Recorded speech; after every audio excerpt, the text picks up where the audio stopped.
시편 65편 1절부터 4절까지 말씀을 우리 같이 한 목소리로 읽겠습니다. 네, 그래요. 1절입니다. 하나님이여, 찬송이 시온에서 주를 기다리오며 사람이 서원을 주께 이행하리이다. 기도를 들으시는 주여, 모든 육체가 주께 나아오리이다. 죄악이 나를 이겼사오니 우리의 허물을 주께서 사하시리이다. 주께서 택하시고 가까이 오게 하사 주의 뜰에 살게 하신 사람은 복이 있나이다. 우리가 주의 집 곧 주의 성전의 아름다움으로 만족하리이다. 아멘.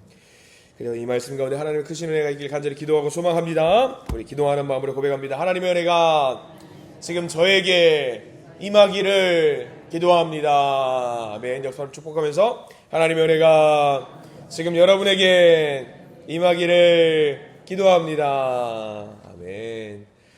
복된 날 되시길 간절히 소망합니다. 오늘 우리는 시편 65편을 보게 됩니다.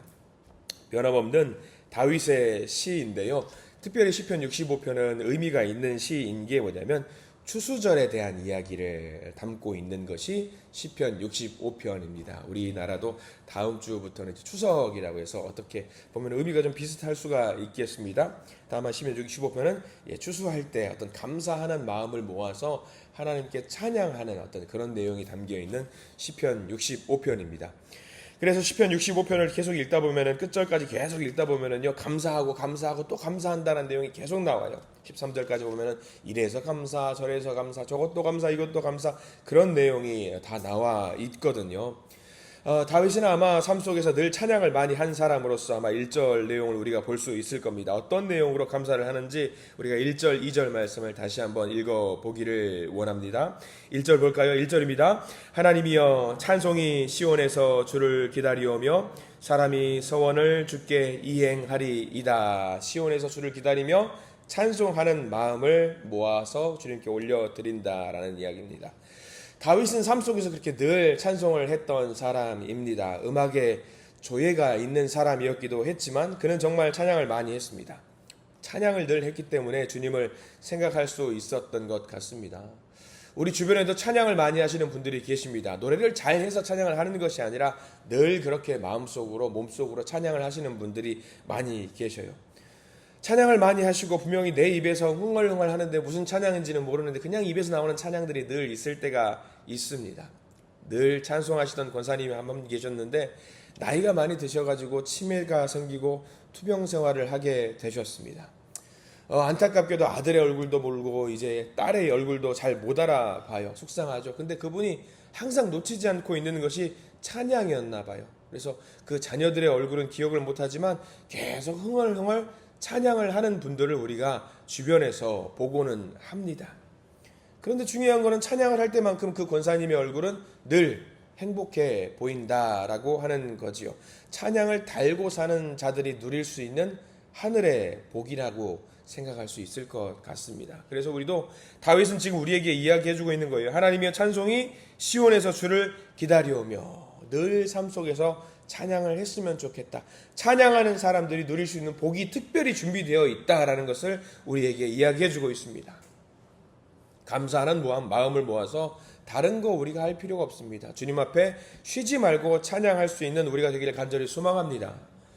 스마트폰이 참 잘 보급이 되어 있어서 좋은 것 같아요. 스마트폰 몇 번 깨작깨작 누르면은 거기서 찬양을 들을 수가 있잖아요. 여러분들 집에서 계실 때에, 여러분들 일하실 때에 스마트폰 틀어놓고 트로트 듣지 마시고 다른 거 듣지 마시고 찬양을 많이 들으시는 우리 모두가 되길 간절히 소망합니다. 계속 찬양 틀어두세요. 그렇게 감사하는 마음을 모아서 찬양 중에 계시는 하나님의 은혜가 3절 말씀에 나와 있거든요. 3절 말씀 볼까요? 3절입니다. 죄악이 나를 이겼사오니 우리의 허물을 주께서 사하시리이다 라고 나와 있어요. 사람은 나약해서 죄악을 이길 수가 없거든요. 죄악을 이길 수가 없어요. 오히려 반대로 죄악이 우리를 이깁니다. 그래서 죄악이 우리를 삼키는 경우가 많이 있고요. 죄악이 우리를 삼키게 되면 우리는 죄인이 되는 거죠. 강조하는 부분이 3절에 나와 있는데 뭐냐면요, 죄악이 나를 이겼다라는 것이 포인트가 아니라 죄악이 나를 이겼지만 우리의 허물을 누가 사해 주신다? 주님께서 사해 주신다라는 내용이 핵심입니다. 강조점이에요. 죄악이 우리를 삼켰지만 우리는 죄인이지만 하나님께서 우리를 용서해 주신다. 이게 정말 귀한 은혜입니다. 왜냐하면 다윗도 늘 죄인이었어요. 죄인의 삶을 살았습니다. 우리가 알고 있는 큼지막한 죄가 하나 있지요. 우리아의 아내 바세바를 취하는 과정 중에 우리아를 죽게 만들었고요. 다른 사람의 아내를 자기의 여자로 취한 큰 죄를 범했습니다. 우리가 다윗의 죄를 그것밖에 없다라고 생각할 수가 없잖아요. 사람이에요. 죄악이 늘 삼켰다라는 것을 자기 자신도 고백을 하는 사람이었습니다. 그러면 내가 지은 죄가 더 많다라는 것을 다윗도 이실직고 했던 거예요. 하나님 앞에. 사람이었기 때문에, 왕이기 때문에 숨기고 싶지 않았을까요? 사람인데. 그런데 다윗은 그렇게 하지 않고 늘 예배를 통해서, 찬양을 통해서, 기도를 통해서 하나님 앞에서 내가 죄인이라는 것을 부정하지 않고 하나님 앞에 나아갔던 다윗입니다. 주여, 죄악이 나를 삼켰습니다. 하나님 나를 도와주세요 라고 지금 그렇게 회개하고 기도하니까 자기가 죄인임에도 불구하고 하나님이 자기를 살려주셨던 놀라운 은혜를 경험했다라는 내용이 3절의 말씀입니다. 우리들도 죄가 많습니다. 믿는 자지만 사실 죄가 많아요.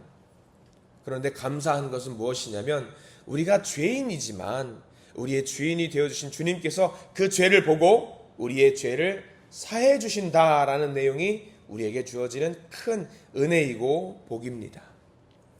그래서 하나님이 무조건적으로 죄를 용서해 주시냐? 그건 또 아니세요. 우리가 살면서 죄의 문제에 대해서 굉장히 예민해져야 되는데 늘 회개해야죠. 죄악이 우리를 삼키는 것이 현실이기 때문에 그 죄의 문제를 가지고 하나님 앞에 나아가서 하나님께 회개의 기도를 올릴 때에 하나님은 우리를 살려주신다. 그 죄의 문제에 대해서 우리가 민감해졌으면 좋겠습니다. 이미 우리에게 해주신 말씀이 하나 더 있는데요. 우리 여기 있는 65편에 나와 있는 3절 말씀 말고 요한 1서 1장 9절에 이런 말씀이 있어요. 요한 1서 1장 9절, 여러분들이 아시는 말씀이에요.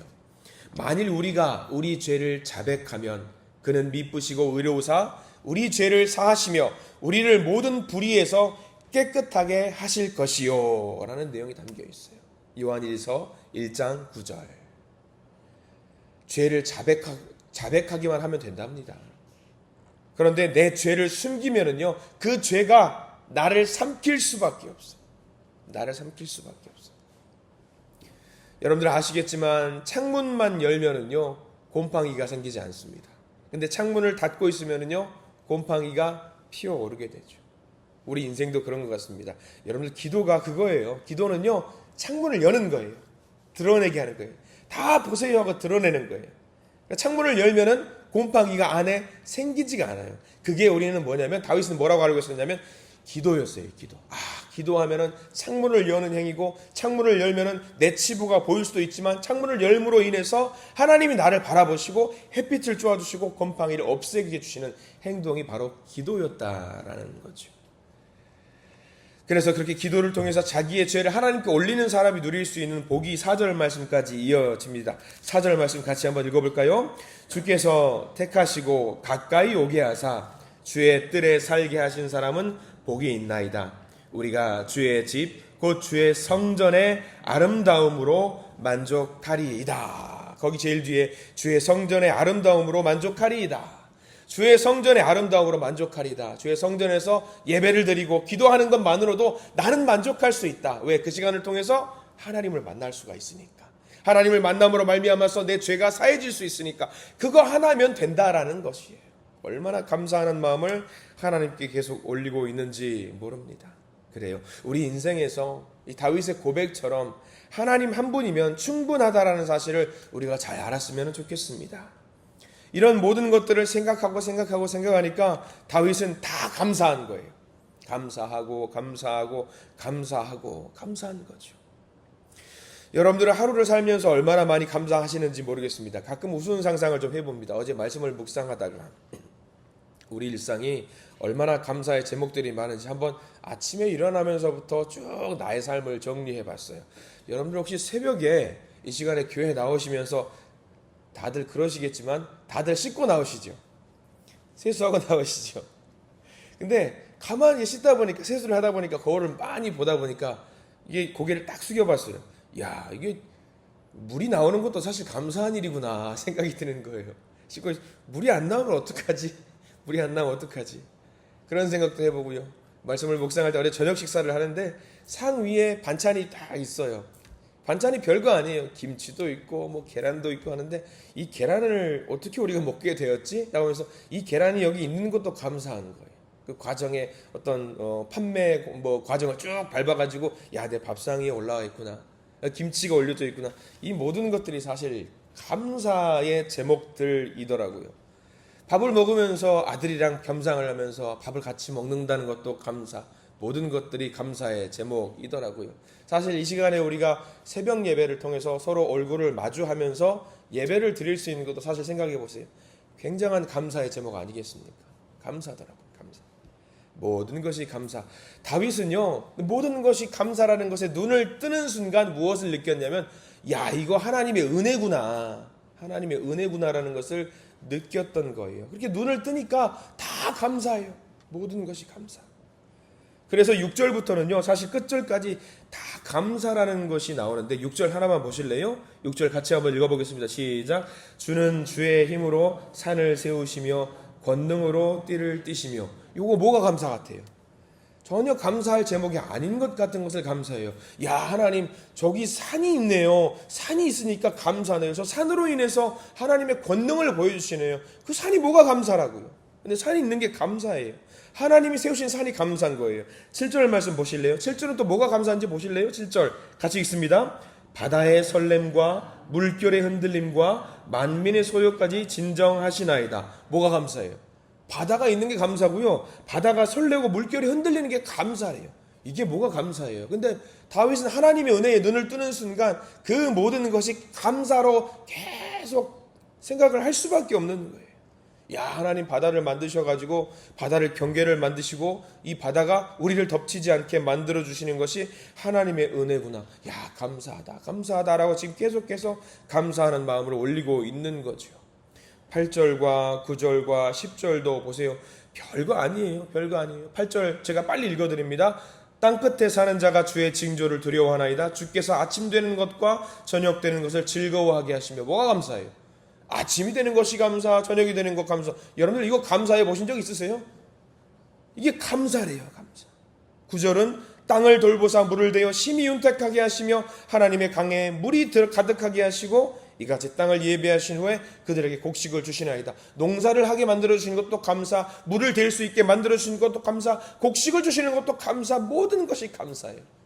이거 보면 야, 이게 뭐가 감사야 그래요. 근데 다윗은 하나님의 은혜에 눈을 뜨는 순간 다 감사한 거예요. 여러분들 요즘은 뭐가 감사하세요? 저는 교회 앞에 잠깐 나가서 하늘 보면 그렇게 감사해요. 너무 좋아요.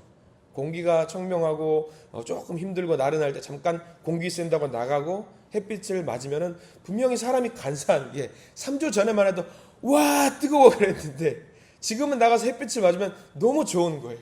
감사해요. 요즘은 감사가 부쩍부쩍 생기는 것 같더라고요. 맞는 것 같아요. 감사해요.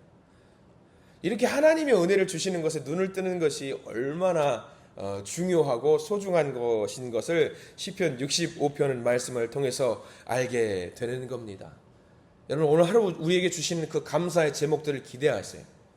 오늘 하루 우리가 새벽에 일어나서 하루를 생활을 쭉 하시고 저녁에 주무실 때까지 그리고 저녁에 주무실 때 다시 한번 시편 65편 말씀을 묵상하면서 내가 오늘 어떤 감사의 제목들이 있었는지 충분히 하나님과 교통하시기 바랍니다. 그러면은요 하나님이 나를 지켜주시고 있는 그 은혜에 눈을 뜨게 돼요. 너무 감사하면 눈물까지 나와요. 야, 하나님 나를 이렇게 지켜주시는 거 너무 감사하죠. 이 시간에 뭐가 제일 감사하세요? 비록 우리가 부시시한 얼굴을 서로 맞대고 있지만 서로 얼굴을 맞대고 있다는 것이 얼마나 감사. 우리가 이렇게 목소리 내서 찬양할 수 있는 것이 감사. 내게 이렇게 65편의 말씀을 주셔서 감사의 눈뜨게 만들어주시는 것이 감사한 일이죠. 오늘 하루 하나님이 우리에게 주신 그 감사의 제목들을 하나 만들어 보십시오. 그래서 하나님께 감사하시고 그래서 쉬지 않고 주님을 찬양하시는 그 복을 누리시는 믿음의 성도들이 되시기를 이 시간 간절히 축원합니다. 기도하겠습니다. 주님 감사합니다. 은혜로우시고 전능하신 하나님, 오늘도 우리의 기도를 들으시고 찬양받기에 합당하신 주님 앞에 나아가는 우리들, 주여 우리가 살면서 많은 죄를 저지르지만 그럼에도 불구하고 하나님은 우리를 용서하시고 회개할 때에 하나님의 은혜를 누리게 해주심을 감사드립니다. 살면서 모든 것들이 감사인 것을 다시 한번 깨달아 알게 해 주시옵소서. 땅을 적시고 곡식과 열매를 맺게 해주시고 풍성하게 하시는 하나님의 손길에 감사, 우리의 모든 필요를 채우시고 삶을 인도하시는 주님께 감사, 완벽한 몸은 아니지만 그래도 나와서 예배드릴 수 있게 만들어주심에 감사, 믿음의 동역자들을 세워주셔서 서로를 향해서 중보할 수 있게 만들어주심에 감사, 감사, 감사. 하루 종일 주님 감사하면서 주님께 찬양하는 믿음의 형제와 자매들이 될 수 있도록 저희들을 인도해 주시옵소서. 우리 믿음의 성도님들 많은 기도의 제목을 가지고 나왔습니다. 그 기도의 제목을 올려드리오니 주님, 그 기도의 제목을 두고 그저 감사할 수 있는 우리가 될 수 있도록 인도해 주시옵소서. 예수 그리스도 이름으로 간절히 기도드립니다. 아멘.